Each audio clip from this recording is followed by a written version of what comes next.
Everyone, welcome back to the channel Coins Reaction Zone and another episode of Scooby-Doo. So after essentially canceling my One Piece series just because of the annoyances of editing and that I'm going to do tier lists, battles, and things like that, we are back with the flagship series Scooby-Doo, which is our most popular, and also I enjoy it because I haven't seen it all the way through before. I'm sorry about the rush job last time, that it's only being 8 minutes long. It's because I rushed that one because it was before like my first day of work, so I was feeling stressed about not being able to release anything, and that it was already 3 days in the mix between that because I was doing interviews and other things. So that's kind of unfortunate, but we should be back on track. We're getting into the weekend, so I'm going to try to record when I can between hanging out with family while I'm looking for another job as well as a second job. Things like that I'm doing, but for now, I'm really excited to get back into some Scooby-Doo and some of my childhood. So last episode was episode 16, or 14, sorry, Go Away Ghost Ship.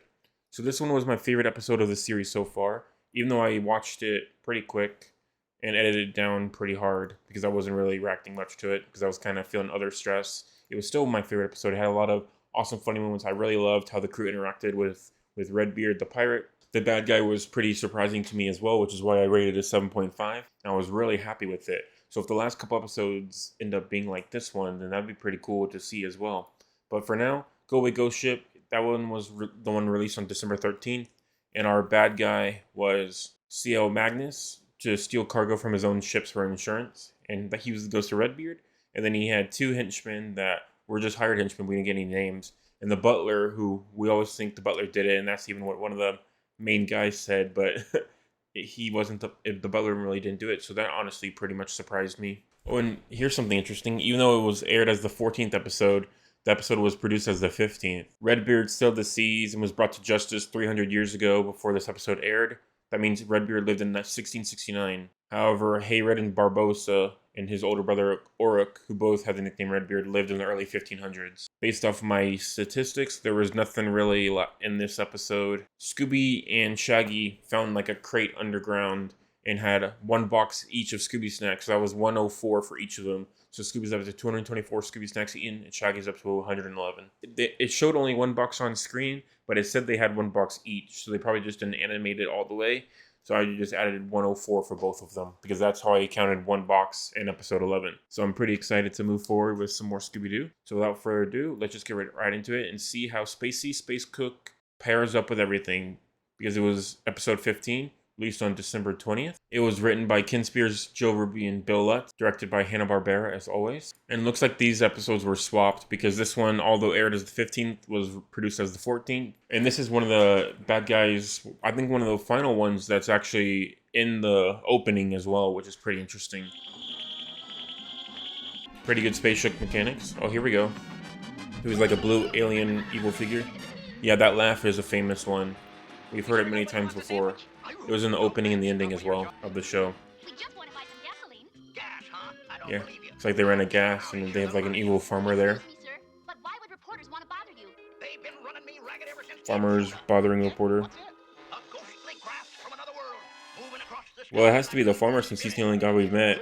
Or unless we've seen any of the reporters. Haunted flying saucer.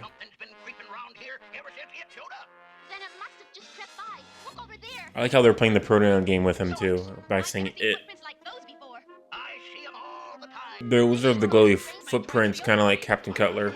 Oh, there he goes. And I don't know what it is, but I guess maybe because I haven't seen Scooby-Doo in a while, it feels like the graphics are a lot better. I know this is the last episode of 1969, before we get into 1970s Scooby-Doo, and also the last episode of the entire 1960s as a whole, which is pretty interesting. Before we get into main Scooby-Doo. Of course. Gate's right on time. So they're calling him an outer space ghost. Yeah, the episode is called Spooky Kook, which is what they're calling it, the actual episode and the ghost. But I like outer space ghost more.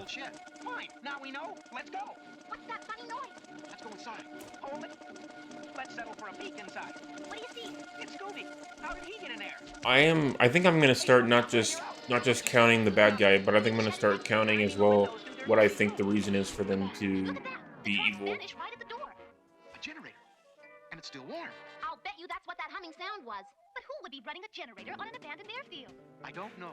Generator on an abandoned airfield. That sound again. It's the weirdo spaceship. And it looks like it's coming down from... These planes never freaking work though, because there's always somebody doing that, trying to scare people away or something like that. It just makes it more interesting and more enticing for people, especially like these guys.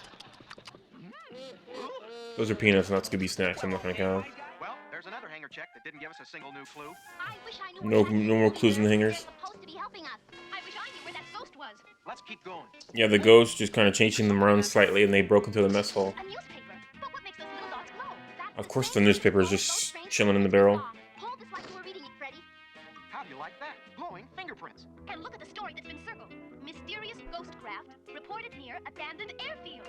Here's something else. That's yesterday's newspaper. I don't get it. Why would a ghost from outer space be reading yesterday's newspaper?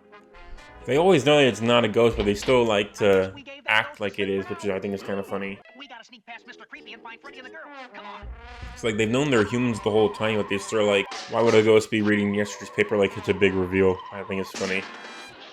Look at the side of that hangar. Whatever it is, there's two of them. Oh, there's Scooby and Shady Shadow. Get out of here. Hey, why are they running? Look, they got scared of our shadows. Oh, that's kind of funny that they got scared. It's usually Scooby and Shaggy that are getting scared of like shadows and stuff. That's pretty interesting. Boy, And they teamed up pretty quick. What'd you find out? We still don't have any clues as to what that ghost craft is that's flying around in the air. Or old Mr. Creepy who keeps popping up all over the place. Well, it seems to me that our ghost from outer space is using this airfield for something else besides haunting. Yep, using it for something else. What's the matter, Scoop? You mean there's gas in the exhaust pipe? In this old relic? By golly, it's a clue, all right. This motor's been running recently, but it couldn't possibly run. It's got 4 flat tires. Maybe that's what someone wants us to believe. Get 4 a load flat of this. tires running. Like an extra set of wheels. Instead of getting clearer, this mystery's getting cloudier all the time. Zoinks! A ghost Jeep! Well, I don't think the farmer would be doing this. There must be somebody else that we've never seen before. Jumping jelly beans. There's a whole army of them. Yeah, and I'm gonna show Oh, them wow. the army maneuver. So do they have full-on robots and everything? Oh, the ghost! I like how Shaggy didn't reprimand him for getting a parachute and it being kind of stupid. He's like, no, only as last resort. I think it's hilarious. And they're using it anyway, so Scooby was right. That's funny. Well, we're glad we found you. What are you doing here? Well, Mr. that was it? I got worried about you when I saw your car parked for the gate. That's when I called. Okay, farmer's there. It's high time we got to the bottom of these shenanigans. Sheriff, look, he's getting away. The sheriff kind of sounds like Peter Griffin or Seth MacFarlane. Made a bad mistake. Come on. It's kind of funny. Even though the sheriff's Casey Keenum. Wind tunnel. This ought to be good. Start it up, Freddy. Now take a look at our ghost from outer space. Oh, He was what? wearing rubber boots to make those strange tracks. Dipped in phosphorus, no doubt. Oh, wow. Shut it off, Freddy. Dipped in phosphorus He's rubber. had enough of being a space ghost. Caught him pretty quick. Well, I don't believe it. It's Henry Bascom, my next door neighbor. But what Henry Bascom, his next door neighbor who we've never seen Come on, I'll before. show ya. It was a very clever plan. Here's our ghost craft. Like home movies. But what about those odd voices? It was just a speeded up soundtrack. Played over the loudspeaker. Yeah, it's usually how it Most is. of those creepies over by the motor pool. Wanna bet they're all stuffed dummies? And you want to bet that crazy Jeep was run by remote control? The last remaining puzzle in my mind. Remote is control why all the way in I can answer that. 1969. This Bascom fella got wind that the Air Force was planning to open the field again and would be needing more land for jets. Aha, so that's it. He wanted to scare us off so he could pick up the land cheap. And I'd have done it too, if you kids hadn't come along. Weren't you kids scared like the rest of us? That's only the almost meddling kid So, part. this place Nice. is our hobby. It takes a lot to scare us. Shaggy doing that. And that iconic laugh, of course, too, from the opening and the ending sequence. And using it to buy the land for cheap if the farmers get thrown out of town. That's pretty interesting. Kind of one of the weaker reasons in the Scooby-Doo show, but still a pretty fun episode. I liked it. Wasn't really much interactions. We didn't really know the bad guy. When we don't know the bad guy, that automatically lowers my score by a lot, to be honest, like I said in previous episodes. So that's kind of disappointing. Scaring people away from the airfield so you could buy the land for cheap. Kind of a disappointing reason. No Scooby Snacks and no statistics at all. It was abandoned airfield, so any property damage I'm not going to count because they're probably not going to repair it anytime soon. Even though they said they wanted to rebuild it, that's probably not going to happen for a while now. So I'm just going to leave it as no property damage taken. A bit of a kind of just nothing episode, but it's still fun. Had a lot of fun moments in it. So it went a little bit slow and it automatically speeded up whenever you need to explain, like the farmer and the sheriff randomly showed up and then the Scooby Gang just happened to catch him underneath that chamber and, you know, Fred activated the lever and his suit got blown off, but not the rest of his clothes or the rest of his body or anything like that. Just kind of a little bit of a boring one, but not too bad. It's definitely not the worst. It was just a nice, simple one. So I'm going to give it a 5 out of 10. Just kind of middle of the road for me. Especially since, whenever we don't know who the bad guy is, it just kind of automatically loses a score for me because there's no fun in guessing something that doesn't come true. I like in future iterations of the show, it keeps you guessing, and it's fun with different kind of guest stars and things like that. That makes it an interesting, worthwhile watch. So the beginning, early stages of Scooby-Doo don't really have that, which is unfortunate, but it is what it is. There's only 2 episodes left in season 1, and that's also the last episode of Scooby-Doo for the first initial year it ran, which was September 13th to December 20th, 1969. Next, we will be getting right into 1970, which I'm really excited about. We're almost finished with season 1, and then we can go into season 2. I'll probably just also keep making the list for the weird food by episode. We only have 1, 2, 3, 4, 5, 6, 7, 8, 9 items so far. So I'm going to leave it be. I'm going to basically mark it down by season, and then whenever we have like subscriber specials or something like that, then I can put season 1 subscriber special. So I don't know, like 100 subs or something like that will be the season 1 special, which will be those 9 foods, and then whatever ends up showing up for the next part. So I'll write that down. Yeah, so the weird food by episode, I'll be making it all and eating it all for the season 1 100 subscribers special. So whichever comes first, we'll probably end the season 1 by the time it's time to do that anyway, so it doesn't really matter. But that's just a bunch of weird food that would be fun to eat and make, since I do have an associate's in culinary arts, but I don't really use it very much while I'm doing other things. It could be fun just to try to see what I can come up with, and maybe I'll take one of those, like a separate cooking video of like, it's still connected to Scooby-Doo, so I'm going to put it on the reaction channel,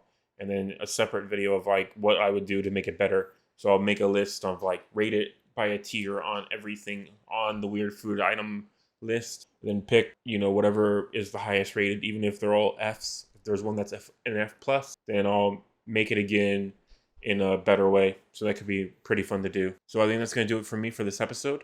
Thank you for watching, and I will see you next time for the last 2 episodes of Scooby-Doo Season 1. I'm recording this episode, edit and release it, and then whenever I have time next time, I'll probably drop episodes 16 and 17 on the same day. Since I don't have to worry about one piece editing anymore, I'm going to keep it simple and release them together. Not in the same chunk, but just an hour apart, like how I usually do it for my schedule. And then I'll probably end up pushing ahead Scooby-Doo maybe like Mondays, Wednesdays, and Saturdays or something, and then movie reactions on Fridays whenever I get to that, and then whatever else. Thursdays are anime reactions, Tuesdays and Sundays will be days off to edit big chunks of videos. That'll be my initial schedule for now. I'll probably forget again, but that's what I'm thinking of so far. So thank you everyone for watching, and have a great day.